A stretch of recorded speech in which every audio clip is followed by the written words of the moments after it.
J'aime ta présence,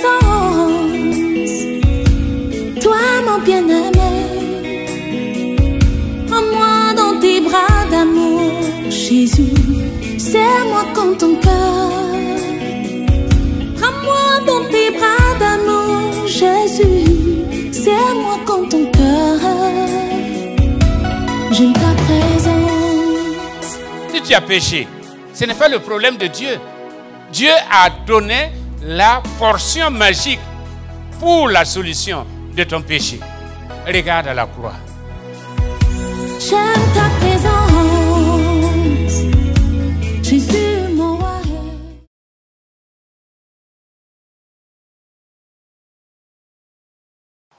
Néanmoins, nous allons sortir un peu de l'orthodoxie et nous allons prendre nos leçons. Et c'est à partir de la leçon, pour ceux qui étaient là le vendredi, nous nous sommes entretenus sur cela, sur le thème de la leçon. Et c'est ce sur quoi nous allons nous entretenir encore ce matin. Ceci d'autant plus qu'aujourd'hui nous célébrons l'avènement du Saint-Esprit dans son Église. Et je dirais qu'on ne peut au reste parler d'une Église sans la présence du Saint-Esprit. On peut parler d'une communauté, mais la véritable assemblée créée par le Christ, c'est celle où la présence du Saint-Esprit est manifeste. Et pour soutenir la leçon, pour ceux qui ont leur leçon biblique, la lecture biblique proposée, c'est dans Jean chapitre 16, le verset 5 à 16. Nous allons faire la lecture. Prenons nos Bibles. Jean chapitre 16, verset 5 à 16. Je reprends. Jean chapitre 16, verset 5 à 16. Nous lisons.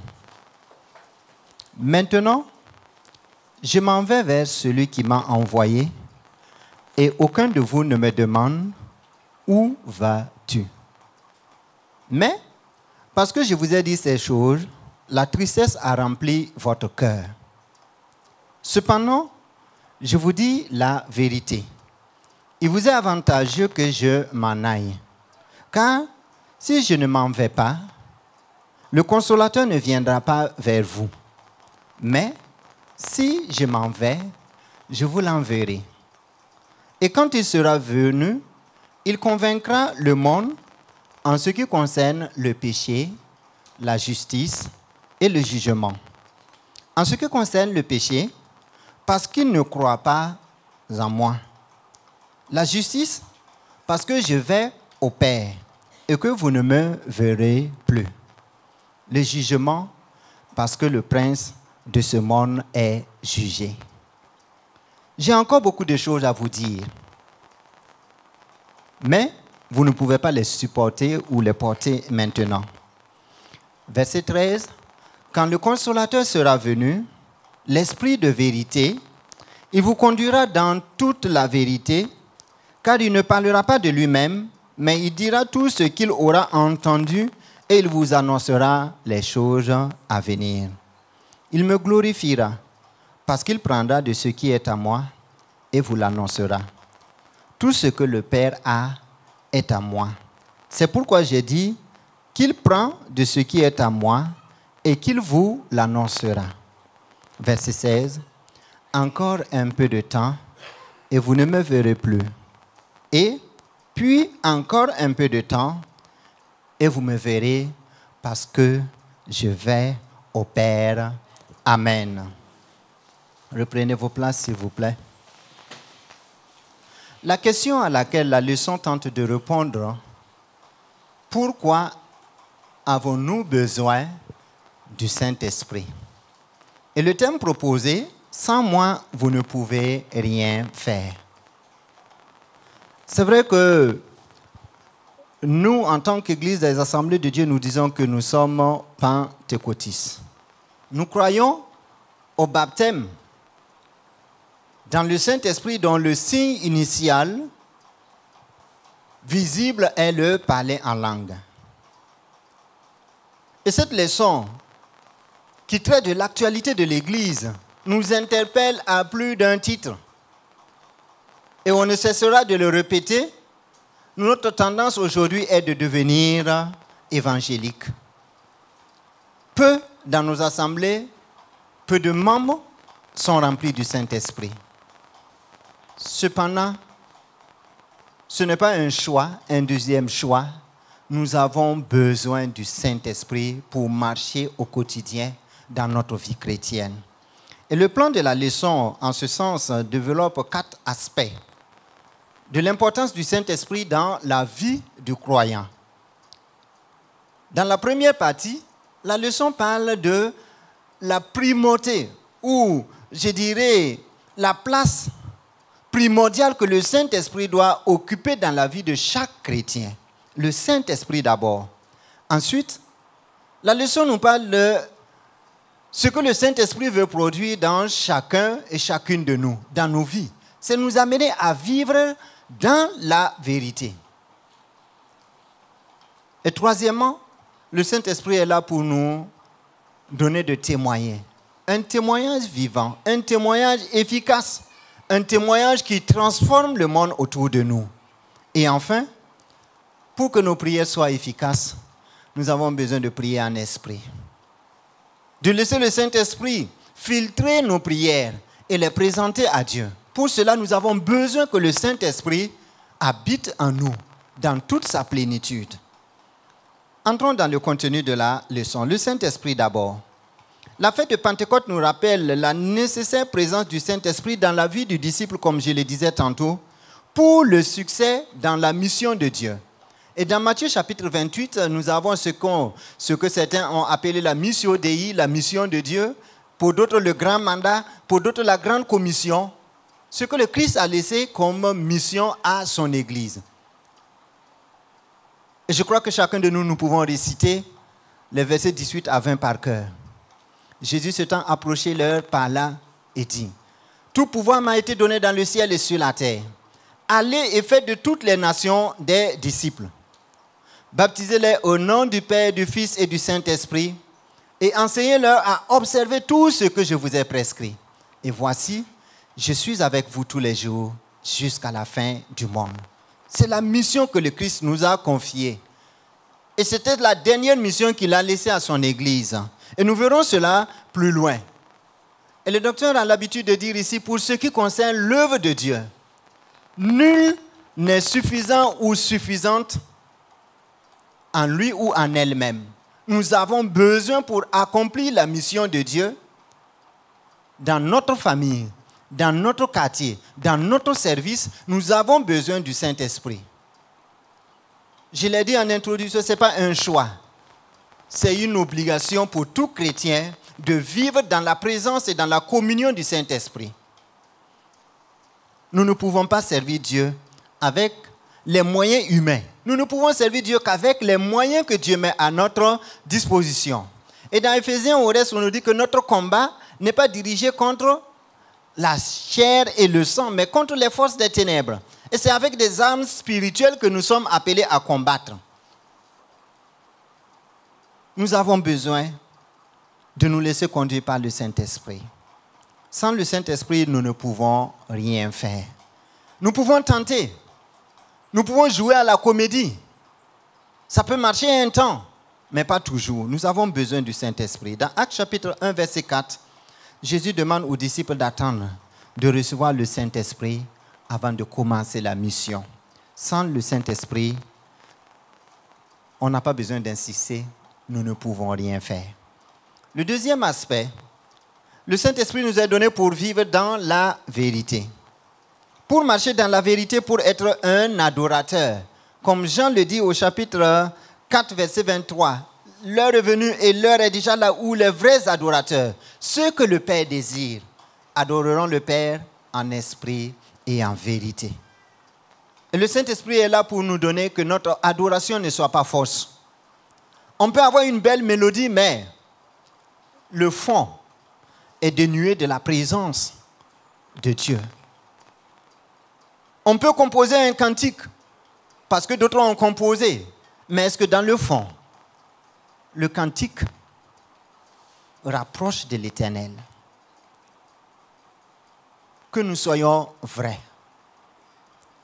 Et la vérité au reste est une personne.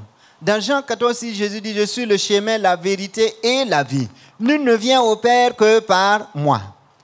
Vivre selon la vérité, c'est vivre comme le Christ. Et dans Actes, on nous dit que lorsqu'on voyait les disciples, on les reconnaissait pour avoir été avec le Christ. Que dans nos familles, on puisse voir Christ à travers notre vie.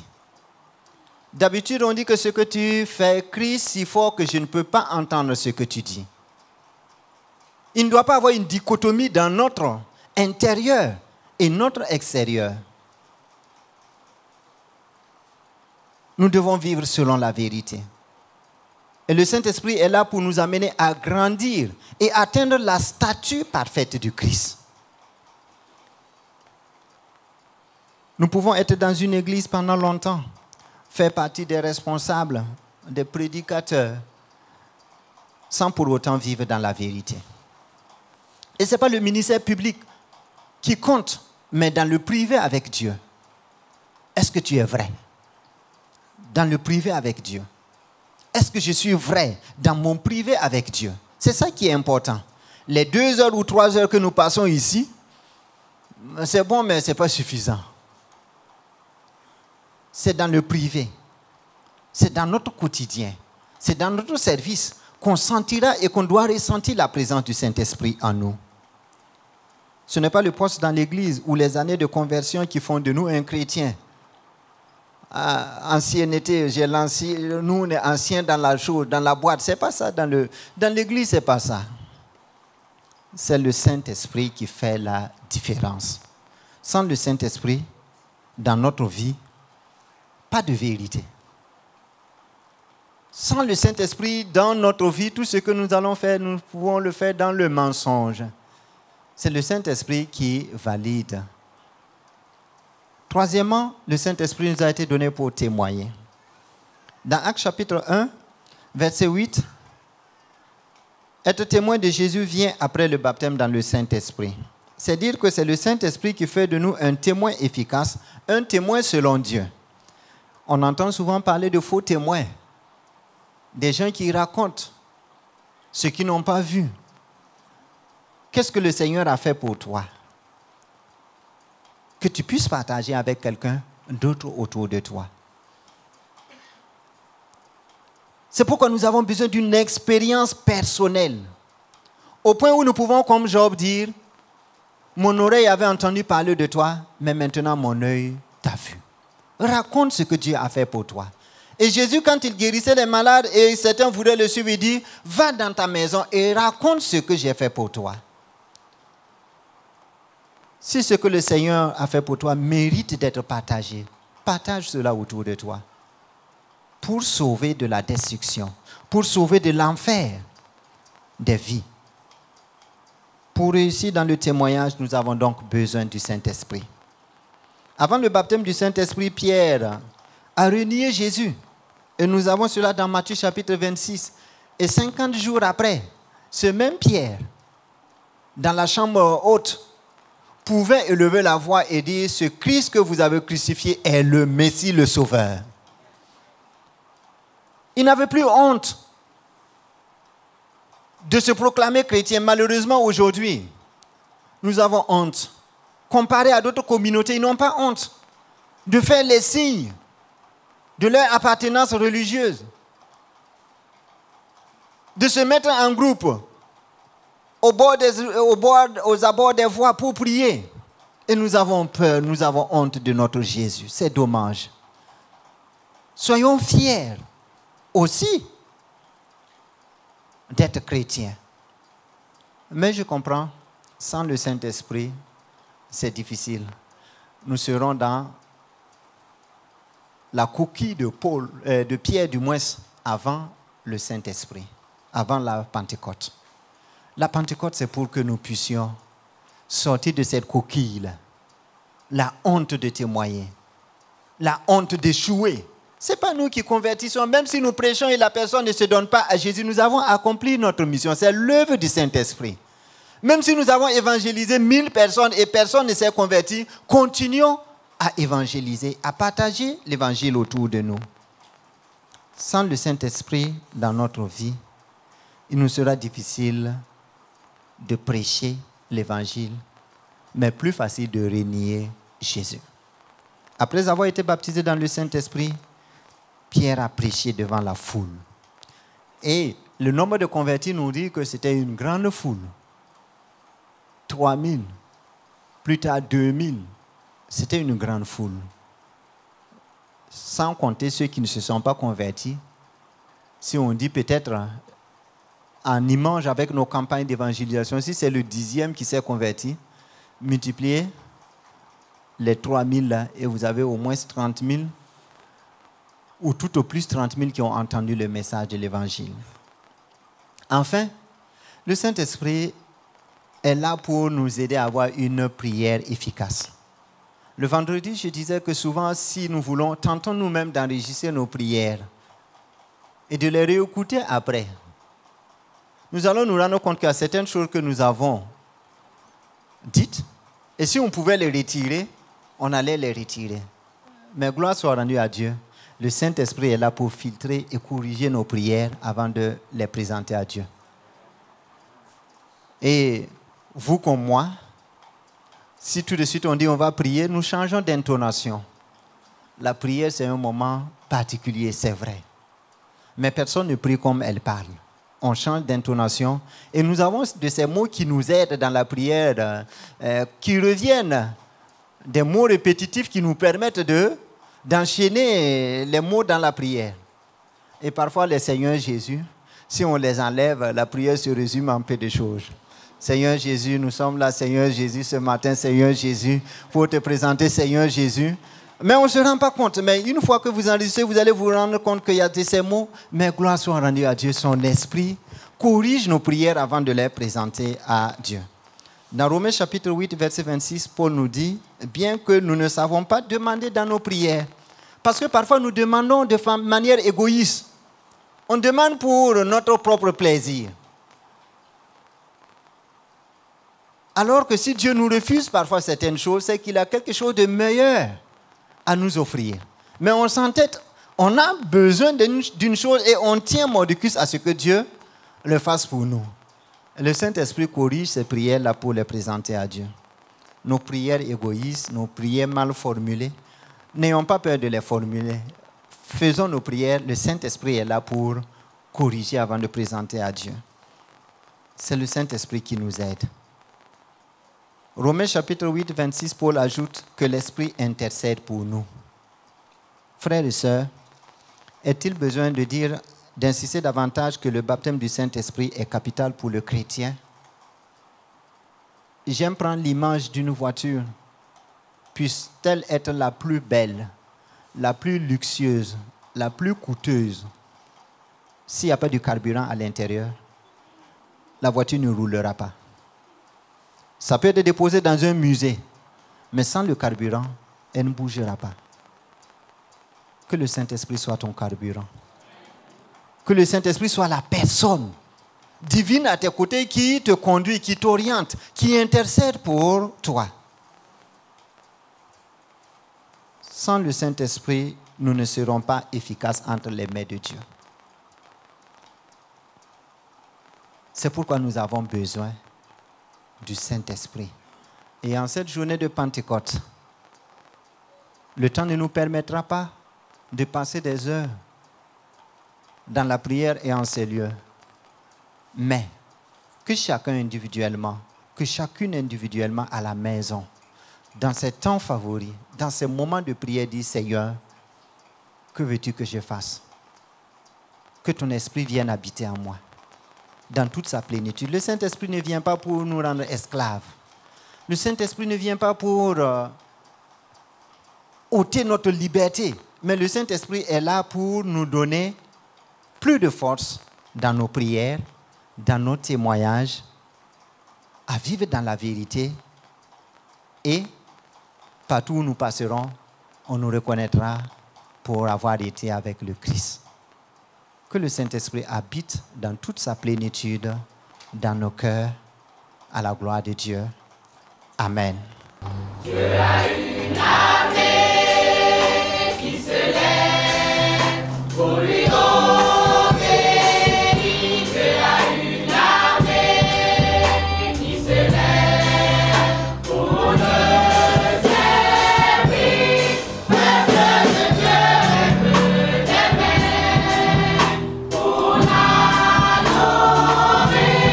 Peuple de Dieu, ouvre ta bouche. Dieu veut parler. C'est l'Esprit de Dieu qui l'amène, qui mène ses pas. C'est l'Esprit de Dieu qui l'entraîne, l'entraîne au combat. Peuple de Dieu, lève tes mains pour l'adorer. Peuple de Dieu, ouvre ta bouche. Dieu veut parler. À l'agneau de Dieu soit la foi dans les lieux très hauts. À l'agneau de Dieu la victoire. Vive notre héros. Peuple de Dieu, lève tes mains pour l'adorer. Peuple de Dieu, ouvre ta bouche. Dieu veut parler. C'est l'Esprit de Dieu qui l'amène, qui mène ses pas. C'est l'Esprit de Dieu qui l'entraîne, l'entraîne au combat. Peuple de Dieu, lève tes mains pour l'adorer. Peuple de Dieu, ouvre ta bouche. Dieu veut parler. Peuple de Dieu, lève tes mains pour l'adorer. Peuple de Dieu, ouvre ta bouche. Dieu veut parler.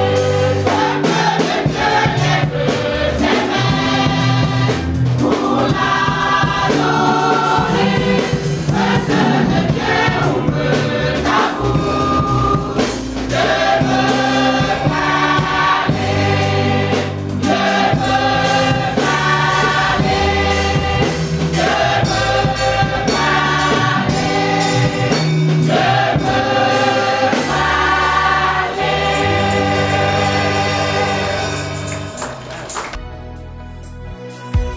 J'aime ta présence.